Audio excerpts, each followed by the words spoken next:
सरबजीत कौर, जिसने अब अपना मौजूदा नाम नूर हुसैन रख लिया, बहुत सादा सी एक कहानी बयान की जा रही है कि एक 48 साल खातून इंडिया से पाकिस्तान आए, शेखुपुरा के एक रहायशी से उसने शादी की और कोर्ट में जाके अपना बयान दे दिया और मजहब भी तब्दील कर लिया। लोगों के लिए शायद ये कहानी बहुत आसान और बड़ी इजी हो, लेकिन मुझे इसमें एक वकील की नजर से जब मैं इन चीजों को देखता हूँ, मुझे कुछ चीजें खटक रही है। क्या चीजें मुझे खटक रही है, उससे पहले थोड़ा सा बैकग्राउंड में जाते हैं इस कहानी की शुरुआत की तरफ। 4 नवंबर सन 2025 को करीब 2000 सिख यात्रियों का एक जत्था गुरु नानक जी महाराज के जन्मदिन की सेलिब्रेशंस के लिए पाकिस्तान आता है। इन्हीं यात्रियों में एक नाम था सरबजीत कौर, भारतीय पंजाब की एक अधेड़ उम्र औरत, 48 साल औरत। पाकिस्तान आने के अगले दिन यानी 5 नवंबर को उसका शेखुपुरा के एक आदमी नासिर हुसैन के साथ निकाह होता है और उसका निकाह नामा बाद में पब्लिक होता है, जिसमें अब सरबजीत कौर जो है, सरबजीत कौर जो है,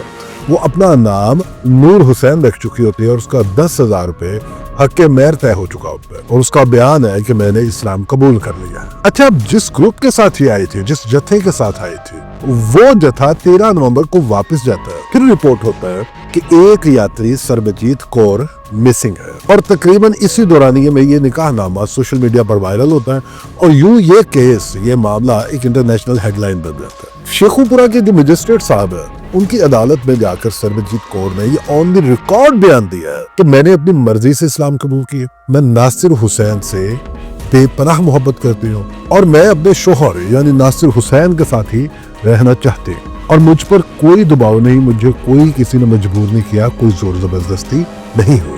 अच्छा, इस बयान के बाद कोर्ट ने पुलिस को 19 नवंबर को यह हुक्म जारी किया कि अब इस कपल को तंग मत किया जाए। अच्छा, दूसरी तरफ जो इंडियन मीडिया था, उसके तो वो एलिगेशंस जो थे वो आना शुरू हो गए। सबसे पहले एक यात्री मिसिंग हो गया, नंबर 2 उनका फोर्स्ड कन्वर्जन का इल्जाम था कि पता नहीं इसको आप अगवा करके बाकायदा कोई गन पॉइंट पे इसको कन्वर्ट करवाया गया इस्लाम की तरफ। श्रीमनी गुरुद्वारा प्रबंधक कमेटी की तरफ से ये ऐलान हुआ कि अब अकेली औरतों को जत्थों में पाकिस्तान की तरफ सफर करने की इजाजत नहीं होगी। और इसी के साथ सरबजीत कौर की जो पर्सनल हिस्ट्री है वो भी हेडलाइंस का हिस्सा बने। अब हम आते हैं इसकी पर्सनल हिस्ट्री की तरफ। सरबजीत कौर डाइवोर्स्ड है, इसके 2 बेटे हैं। इसका मियाँ जिससे इसने तलाक ली हुई है, जो जिससे डाइवोर्स ली हुई है, वो रिपोर्टेडली आजकल लंदन में है। तो सबसे अहम चीज, इंडियन पंजाब के अंदर सरबजीत कौर पर 3 मुकदमात है जो चीटिंग और फ्रॉड की नौयत के हैं। ये इंडियन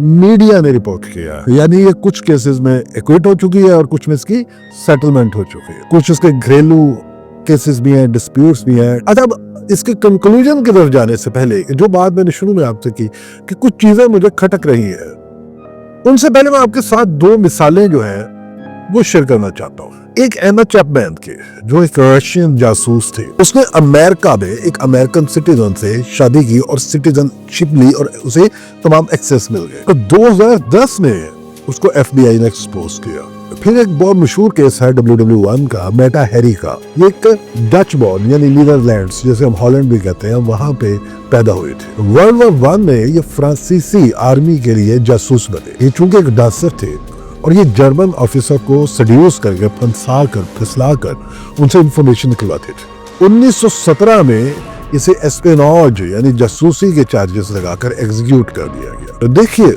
एज ए लॉयर ये चीज मैं क्लियरली बता दूं कि एक अडल्ट वुमेन को ये मुकम्मल हक है कि वो जिससे चाहे मर्जी शादी करे, उसके तमाम कॉन्स्टिट्यूशनल राइट्स है। लेकिन जो चीज मुझे खटक रही है, देखिए, भारत से एक जत्था पाकिस्तान आता है, वाघा बॉर्डर के जरिए। वाघा बॉर्डर से लेके जो उनकी डेस्टिनेशन है वहां तक इंतहाई सख्त सिक्योरिटी होती है।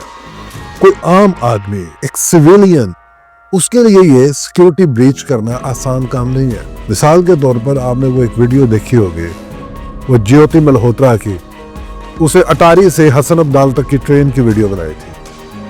आप यकीन कीजिए कि वो ट्रेन जिस स्टेशन पे खड़ी होती थी, उन लोगों को उस बाहर आने की इजाजत नहीं थी। ट्रेन से बाहर प्लेटफॉर्म पे आने की इजाजत नहीं थी। वो जिस प्लेटफॉर्म पे रुकती थी, वो लोग बाहर पाँव नहीं थे निकाल सकते। वो जिस डेस्टिनेशन पर गए थे, उनके हर तरफ पुलिस और दीगर एजेंसियों ने हिसार बनाया हुआ था। ये आम आदमी के लिए पॉसिबल ही नहीं है इसके पे ब्रीच करना। मेरा 1 नंबर पॉइंट। दूसरा नंबर पॉइंट, एक 48 साल की मैच्योर तरीन खातून ये चीज एक 16 साल की लड़की करे, 18 साल की लड़की करे तो कुछ समझ में आता है कि उस उम्र में इमोशंस बहुत ज्यादा होते हैं, लेकिन एक 48 साल की खातून जिसके 2 बेटे पहले इंडिया के अंदर है, वो ये काम करे, ये चीज समझ में नहीं आती, ये चीज हजम नहीं होती। और फिर मैंने नासिर हुसैन साहब की फोटो देखी है, माजरत के साथ मुझे उनमें कोई भी ऐसी गैर मामूली बात नजर नहीं आई कि जिसकी वजह से हम इस नतीजे पे पहुंच सके कि हाँ ये हुआ है। देखिए, पसंद की शादी बहुत बड़ा स्टेप होता है और ये तो उससे कई दर्जे ऊपर है। मुल्क छोड़ना जहां 2 बेटे हैं और फिर मजहब को भी छोड़ देना, these are very big steps. मुझे ये दाल में कुछ काला नजर आ रहा है, maybe I am wrong, पर ये कुछ एलिमेंट्स है, कुछ चीजें हैं जो हजम नहीं हो रही।